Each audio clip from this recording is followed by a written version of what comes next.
Self-adhesive labels are used in a wide range of industries, from health and beauty, food, beverage, wine and spirits, to pharma, durables, and chemicals. Now, all these different industries and end-use applications have different requirements. So, there's no one-size-fits-all technology.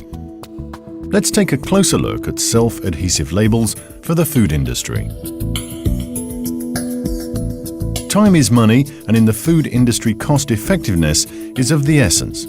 So you'll want to use standard paper-based label stock without the hassle of priming first. And of course, you'll want labels that trick your eyes with photorealistic images of the most tantalizing foods and ingredients that make you reach for your fork. But above all, food labels should be food safe. That's why ideally they should not contain any hazardous substances that could migrate from the label to the foodstuff.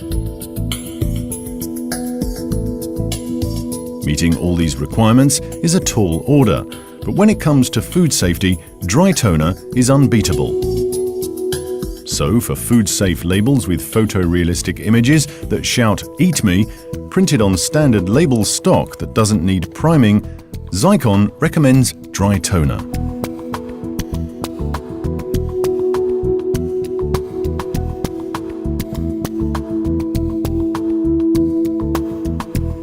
Remember, there's no one-size-fits-all technology, but we can advise you on the best fit for your applications.